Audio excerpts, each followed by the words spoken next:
सत्संग में किस लिए बुलाया जाता है? आप एक दूसरे से भी बहुत कुछ ग्रहण करते हो। छोटे छोटे बच्चों को देखते हैं, दंडवत प्रणाम करते हैं, भंडारे में सेवा करते हैं, तो आप जी के अंदर भी उमंग होती है, मैं भी कुछ अपना हाथ से या कुछ शुभ कर्म करूं, कोई दान करूं। इस तरह की क्रियाएं यहीं सीखी जाती हैं। जब उस बहन को पता चला कि साधु संत भक्तों को भोजन खिलाने का बहुत पुण्य होता है, उसके भी प्रेरणा हुई कि मैं भी एक दिन का भंडारा करूं। तो उसने सभी से कहा कि बहन मुझे भी एक दिन दे दो, मैं भी गुरुदेव का भोजन करवा दूं। लेकिन किसी ने नहीं कहा दिया कि नहीं बहन, हमारा तो नंबर मुश्किल से आवा है, हम तो अपना समय नहीं दे सकते हैं। अब जिस बहन ने उसको नाम दिलवाया था, उसने कहा बहन जी कल मेरा नंबर है और आप न्यों करियो, शाम का भोजन आप करा दियो और सुबह का मैं करा दूँ, आपको भी पुण्य मिल जाएगा और मेरा भी ना गाना होगी। उस बहन ने बड़ी खुशी मनाई और 5-7 दिन के बाद उसका नंबर आया था वो, तो उसने बड़ी खुशी के साथ भोजन बनाया, तैयार किया, अच्छी खीर ख्यार बना के सुंदर भोजन तैयार किया। और क्या हुआ कि उस बहन के इतना भयंकर जबरदस्त जबर हो गया, उस पे 10 कदम नहीं चला जा।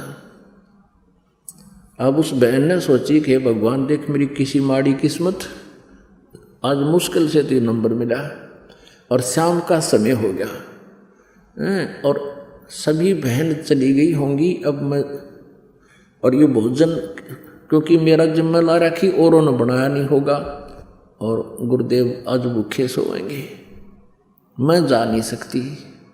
लड़का मेरा निकम्मा, वो कहे कि मानने को नहीं। इतने में क्या हुआ, वो लड़का आ गया। उसने अपने बेटे से कहा बेटा मेरा एक काम कर दे तू। क्या? कि मेरा ये मैंने भोजन बनाया है मेरे गुरुदेव के लिए और बेटा मेरा देख बुखार बहुत जोर का हो गया, मैं चल नहीं सकती। लड़के ने अपनी माँ का हाथ देखा कि सचमुच माता जी बहुत जोर है आपके थे, तो बेटा ये भोजन तू वहाँ दिया आश्रम में। लड़का बोला मैं ना जाऊँ वहाँ पर, चक्कर के था। वो लड़का तो वैसे तो निकम्मा था, वो लड़का चोरी करने लग गया एक गिरोह के साथ, उसके साथियों के साथ। और उस दिन रात्रि में उन्होंने राजा के घर चोरी करने की ठान ली। उन्हें ये अपने आप मियाँ मिट्ठू बने वो कि अभी राजा रानियाँ के हार कोई कोई लाख रुपए के होते, 1-1 लाख रुपए के होते, और एक हार भी हाथ लग गया ना बस जीवन पीड़ा पार हो जाए। इस उद्देश्य से उन्होंने रात्रि में राजा का चोरी करने का प्रोग्राम बना लिया और सभी ने रात के 12 बजे एक मंदिर था बाहर सी जंगल में, वहाँ इकट्ठा होने का निश्चय ले लिया। अब शाम के 8 बज रहे, लड़के ने सोचा 2 किलोमीटर जाऊंगा आऊँगा, 2 घंटे मेरे लगेंगे, यहाँ कहीं मैं लेट ना हो जाऊं और वो चोरी करने जावांगे वो माल मेरे हाथ ना लगे, वंचित ना रह जाऊं। कहने लगा माता जी मेरे बस का को नहीं। और 2-4 और करड़ी सुनाई कि तू वहाँ सत्संग में जाती है ना, जनता पता नहीं क्या क्या कहते हैं लोग गांव के, मैंने बहुत कुछ सुनना पड़ता आपके बारे में, और मैं ना जाऊं वहाँ भोजन देने के लिए। उस माँ ने हाथ जोड़ दिए, बेटा आज के बाद मैं तेरे से ज़िंदगी में काम नहीं कहूँगी, आज तो मेरा यूँ काम करती है। सारी कहानी बता दी कि ऐसे ऐसे मुश्किल से हाथ जोड़कर मैंने बेटा टर्न ली है और फिर मुझे कभी टर्न नहीं मिलेगी। न्यों कह के वह माई बुरी तरह रोने लगी। अब लड़के ने सोचा रहे अभी तो 8 बजे होंगे और चल क्यों माँ दुखी करी। कहने लगा ल्या कहाँ, उसने बांध कर रख रखा था, वो लेकर सारा भोजन और वो फटाफट स्पीड तो चल दिया। अब वहाँ पहुँचा तो महाराज जी स्नान करने जा रहे थे। अब वो लड़की जब जाती थी गुरुदेव के पास, एक अर्ज कराया करती है परमात्मा मेरे बच्चे ने सुधारते हो। कति कहे कि मानता नहीं, पता नहीं कहाँ रहता है, ना काम करता, पैसे ले जाता है, खराब करता है, शराब पीने लग गया। महात्मा जी कहते थे बेटा आप भक्ति करते रहो, सुनेगा भगवान तेरी, अवश्य सुनता है, सबकी सुनता है। परमात्मा ही सब सुधार कर सकता है घर में, भक्ति करते रहना।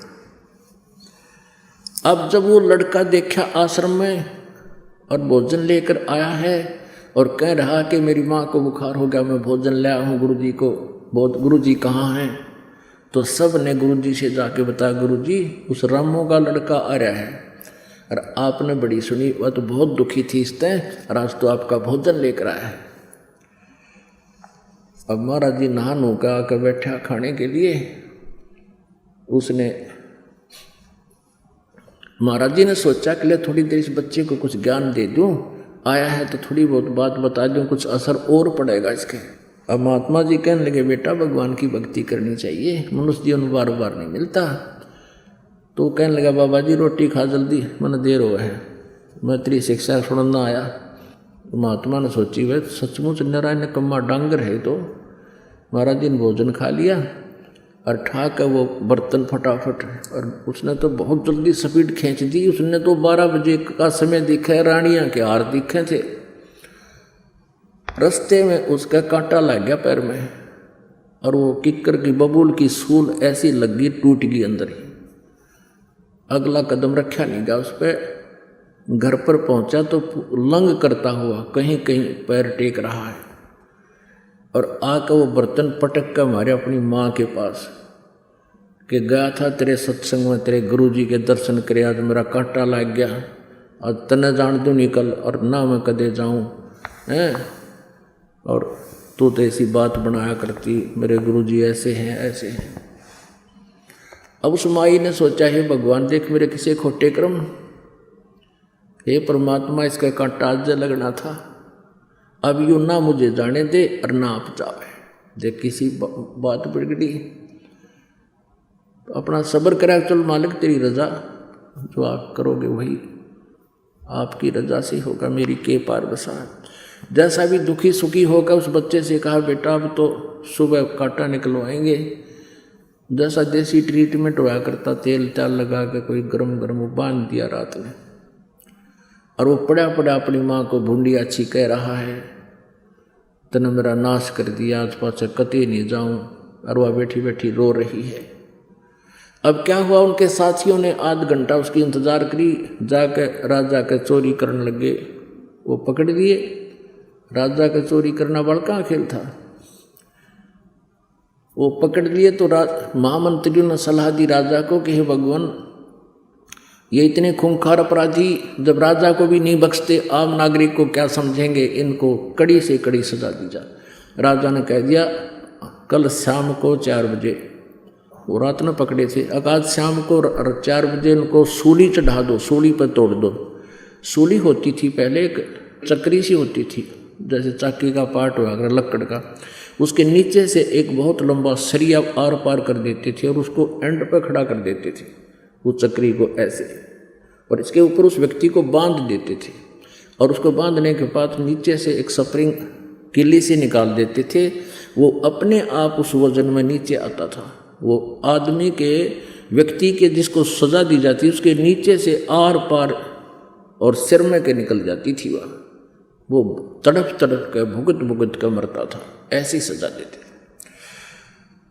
और जनता को और भयभीत करने के लिए कोई और भी कोई सिर ना उठा रहा हो चोर, तो पूरे नगर में घुमा दिए उनके काले मुंह करके, और यहाँ पर लगा दिए पंपलेट और लिख दिया, मैं चोर हूँ, मैं चोर, राजा के घर चोरी करता था। और उनसे पुलिस साथ साथ और एक विशेष प्रकार का कोई बैंड बाजा करता था, और जनता को पता लग जाता था कि आज किसी को भयंकर सजा दी जाएगी, और उसको सब जगह घुमाया जाता था। तो सभी देखने के लिए अपने घरों के बाहर खड़े हो जाते थे नागरिक। तो उस माँ ने सुबह उसका कांटा निकलवा दिया, पीड़ा में आराम हो गया था लड़के का। तो दोनों माँ बेटा बाहर आ गए कि आज किसको सजा मिलेगी। अब वो आए उसके मित्र, साथ में पुलिस वाले उनके गट्टियां में मारने लगे और उनसे कहें कि बोलो तुमने क्या जुर्म किया था। वो कह रहे हम चोर हैं, रात को राजा के घर चोरी करने गए थे, कोई सुनता हो तो चोरी मत करना, आज हम 4 बजे सूली तोड़े जाएंगे, हमने बहुत अपराध किया। अब उस लड़के का कलेजा धड़का, अरे तेरा गजब भइयो, आज मेरी भी मौत थी। अब वो आगे को चले गए, माँ अपने काम लग गई। उसने जाकर अपनी माँ के सीने से लग गया और बुरी तरह रोए। माँ ने कहा, बेटा क्या हो गया, अब तो कांटा भी तेरा नहीं दर्द कर रहा। वो कहने लगा, माँ धन्य है तेरे गुरुजी और धन्य है तेरी आत्मा, आज तूने अपने बेटे की जान बचा दी। आज तेरा बेटा माता सोड़ी टूटा हो और मेरी माँ फिर क्यों कर जीवा हो। मतलब उसका फिर ये याद आती है, हे माँ मेरा पिता नहीं था, मेरे को आज सोड़ी टूट जाना था, मेरी मृत्यु हो जानी थी और आप कैसे जीवित रहती। अब वो नौका है कि बेटा तेरे को सूली कैसे टूट जाती, मेरा बेटा कौन सा चोर है। हाँ माँ, मैं चोर भी हो गया था। तो वो कहने लगी, रे नकम्मे, मैं तेने सोचूं थी तू शराब का ऐप भी है, तू चोर भी हो गया था। हाँ माँ, मैं कति दुष्ट हो गया था और अब मैं तेरे गुरु जी के पास चलूँगा और नाम लूँगा। माँ मैं माँ के साथ बहुत बुरी तरह रो रहा है। माँ लेगी, उसने गुरु जी के चरणों में डाला, हे भगवान आज आपने मेरा बेटा बचा दिया। सारी कहानी बताई। तो परमात्मा कहते हैं, संत शरण में आने से आई टले बला और जय माथे में सूड़ी हो, जो भाग्य में सूड़ी हो वह कट्टी में टल जाए। बोलो सतगुरुदेव सत साहिब।